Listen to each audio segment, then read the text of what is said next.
Hi there, it's David Young, the Resourceful Coach, and what we're going to do today, we're going to talk a little bit about my data, the 12 shots of golf. I'm going to show you how I use the rangefinder to fit in with that data as we go through. So we're going to play the 9th hole here at Corinthians. It's a 370 yard par 4, dog leg. So we sort of go up and then we go round, sort of left to right dog leg. And just going to give you some data to start with. So first thing we're going to look at is, just letting a car go past, is what's the average score I should get on this hole. And that's where my data begins, and it's all distance related. Now amazingly, even for a scratch golfer, this is a hole I'm not going to par every time. It's a 90% chance I'm going to par it, 10% chance I'm going to bogey it. So it's what we call a 4.1 hole. So what would be what I would call a maintaining shot? What's going to give me the opportunity to get, after this shot, it would take me 3.1 shots. Well, I need to be about 140, 150 yards from the green. That's the goal. So if we look at the yardage, we've got sort of 370. We want to get to about 140. We need to drive about 230. This plays uphill quite severely. So I'm probably looking at a drive. I need nearer 250 to counteract the distance of going up that hill. All right. So again, I'm on this tee and there's a lot of traffic going past for some reason. If you are hearing that, I apologize. If you're not, then there's me a little bit worried about it, or my daughter who does my editing might have got rid of it. Okay, so that she's very good at that. So I've got my rangefinder. So the key thing I'm going to do now, I'm on the tee box here, take a reading up towards the trees in the distance, and those trees where ideally I'd love to hit it straight are around about that 230 yards that I want to hit it. But taking into account that we're going uphill would be that sort of 240, 250. So I've got sort of two options now, okay? Do I worry that if I absolutely nailed it, I might end up going into the trees and then I'm blocked out and there's a pretty less chance I'm going to get the second shot on the green? So do I take something a little bit shorter and give myself maybe a longer shot in? Or can I play a little fading shot, aim a little bit left, take the camber of the fairway and go up and come up to the tree? If we go to the next tree beside it, amazingly is another 10 yards on, and that's playing 246, okay? But with it going uphill, we're now getting up towards 260. So that's now what my brain's doing. That's how I'm using this to give me some information. And you can only use that information to help you to do what you know you already can physically do. So I'm going to stick with the driver. I'm looking at a shot now. I'm going to aim a little bit left of that original tree and then look to hit a little fade off that tree. Okay, so I did have my hybrid there just in case the data suggested something different, but we're going to stick with the driver. So how do I hit a fade? Well, the first thing straight away there is you've got to imagine the shot. You've got to visualize the shot in your mind. So I've got my driver, I'm just going to tee it up and then I'll go through my process. And I've got that data from the rangefinder. I've got the data, so I know par up here is a good score. So now I'm visualizing a shot going up the middle left side of the fairway and seeing a little bit of a fade coming round to those trees. And the advantage, again, a little bit of the fade, I might lose a little bit of distance, which should stop me getting into those trees. But remember what we're looking for. If I can get this 140, 150 away from the green, we've done the job. Okay? But we've taken all that information into account. So what I see, I'm visualizing that shot. So mentally now, I'm aiming a little bit left. That's how I see the fade. I'm sensing my club coming across the ball to the left side of the hole. And from there, I'm just going to leave the face a little bit open, and that will give me that little bit of fade. So that's what I'm visualizing. That's what I've created in my mind as I go through that shot. Okay, we've got the information, we've got the picture. Let's see if we can do it.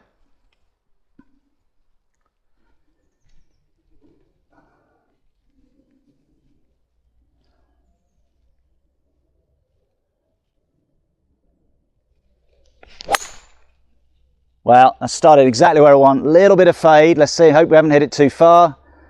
No. Should be good. It's following the camber of the hole. I don't know exactly the distance, but I'd say I'm around that number I wanted to be. So I got the information. I visualized the shot and I executed it. Let's go up and see what we got. We'll use the rangefinder then to work out what we're going to do with that second shot. So we've come up to the ball. We've hit the fairway. Okay. And the next thing I'm going to go through with the rangefinder is really, really important. Because I see people, I mean, I was out with a guy not long ago and he took this reading and he suddenly airmailed the green. And I was like, wow. And I was like 5 yards ahead of him. I hit my shot onto the green and I said to him, okay, what did you hit there? And he goes, well, I hit my 5-iron. And I'm hitting an 8-iron. Okay, and he's probably only one club shorter than me. And I said, so what yardage do you have? He said, oh, 183.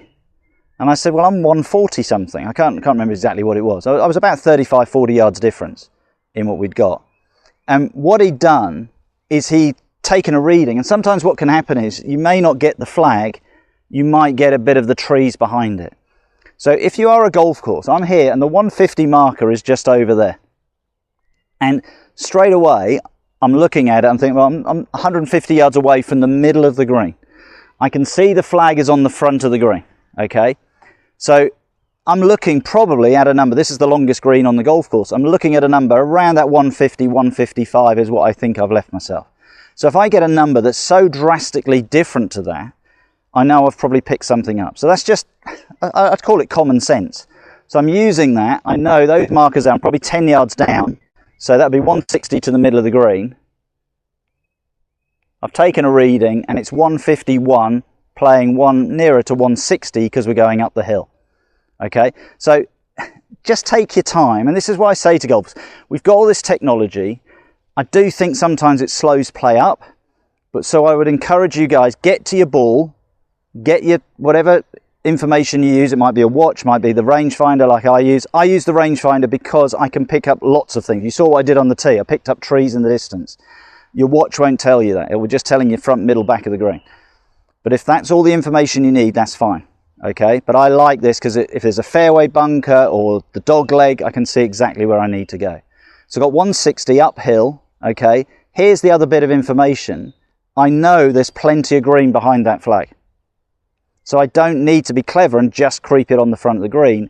Even if I go 5-10 yards longer than the flag, I'm going to be on the green. Remember at the start, this was a 4.1 hole. I'm probably 10 yards down on where I'd like to have been off the tee. Okay, that's probably cost me, it's now probably a 4.15 hole. So it's not really cost me anything. The tee shot was pretty much maintaining my level. My goal now is to hit the green. What would be a good shot? We'd be looking to be somewhere 35 feet and under. That would be good. If I can get this within 35 feet, I'm doing what I should have done from the tee box. That was the goal. So I've got all this good information. I've chosen the club. I've chosen a 6-iron here. People probably think that's a lot of club for just over 150 yards. But remember, it's going uphill, and I know I've got plenty of green behind that flag. Play a little bit up the left side on this hole because it will always kick down. Just make a good swing. Well, line. Now, with all that information, did I pick the right club? Yep, we're on the green. So, job done. That's the key thing. Just looking for my divot because it's so dry, they're just tending to burst into pieces at the moment. So far, with all that information, I've used my rangefinder. I've got good data. And again, it only fits in with what you know you can do. I knew I can hit a 6-iron, probably 165. That's my limit now. 7-iron would be my 150 club. So I knew that would be enough club to get me on the green. We're going to go up and have a look. Are we 35 feet or so from the hole? If we are, we've done exactly what we wanted to do. But I could only do that with the help of my rangefinder. So we've come up onto the green, and we'll go through my green reading method in a second and just mark the ball, give it a little bit of a clean. And this is where I see a lot of people, and again, we talk about slow play. They get their rangefinders out on the green. Please don't, okay? They're looking at it, how many feet am I from the hole? Okay, how much is that going to help? Okay, to be honest, if you're not able to sort of look at it and work out in your mind roughly how far that is when you're in this situation, I'm not sure you should be on a golf course, okay? So 50 yards is the shortest distance I generally use it. Everything inside that is basically, it should be instinctive. Okay, so let's see what we've got here, okay? So I use my process 1, 2, 3, 4, 5, 6 paces to the hole. So 6 paces, my pace are roughly 2.5 feet, so I'm 15 feet away. So let's go through my data. 4.1 hole, okay? We're pretty similar to that, probably going up to 4.15, so 3.15 after my tee shot, so overall took me to 4.15. We've played a really good shot into the green. So that's dropped me now to probably now, it's gone from a 10% chance I'm going to bogey it standing on the tee to now a 10%, maybe 15% chance I might birdie the hole. So that's good. That means I'm a little bit ahead of the game on my long game. Now I've got to work out, yeah, if I can hole this, then I've gained over a shot. If I miss it in 2-putt, I've pretty done what I'm meant to do, 90% time. If I 3-putt it, I've lost 0.9 of a shot. So that's how it works. But I've gained pretty average off the tee, gained a bit with the second shot. Let's see what we can do with the putt. Now, my putting method is always working around one thing, and that's gravity. If you imagine filling that hole up with water, where would the water run? I feel the water would run down here towards where I'm standing now. My ball is over there. So if this is 6 o'clock, this would be a straight uphill putt. 12 o'clock there would be straight downhill. I'm coming from around about, I'd say 7:30. Okay, if I took a right angle, that would be 9 o'clock. I'm coming from about 7:30 on the clock face. We were 6 paces away. We're looking at a pretty average slope, so I'd call this a 2% slope. So here's our first bit of calculation. 6 times 2 is 12. So that's the maximum break. If I was at 9 o'clock, which is the middle position, that would break a foot. Okay. At 7 o'clock, I'm going to break around about 40%. Okay, going up the hill. And from 8 o'clock, I'll be breaking about 75% of that 12 inches. I'm somewhere in the middle. So we're going to say about 60%.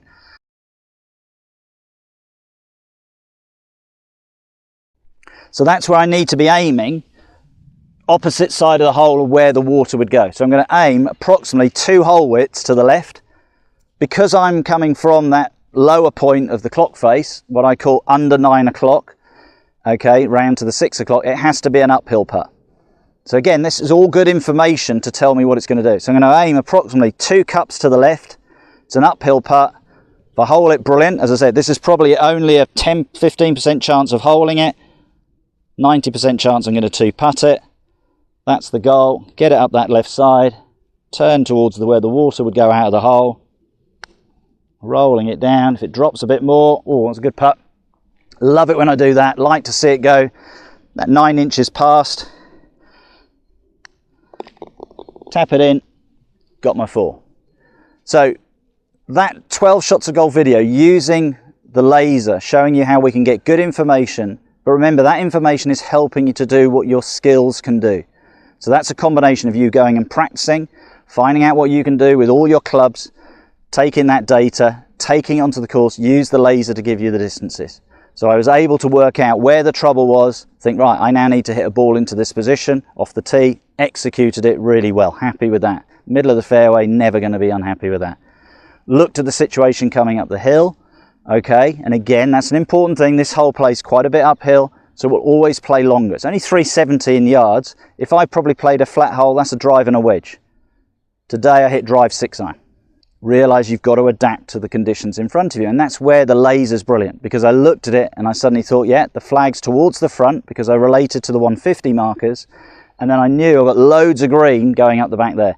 Now I ended up probably only going 2 or 3 yards past the hole, but it guaranteed I got past this front false edge, okay? Because if I end up short, it will run back down the hill. That got me up onto the green. 7-iron might have been the club, but because of the uphill shot, we just had a little bit of rain as well in the last hour.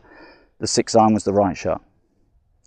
So I hope you've enjoyed that video. It's more about combining my 12 shots of golf of data with the rangefinder and anything you use to give you the yardages.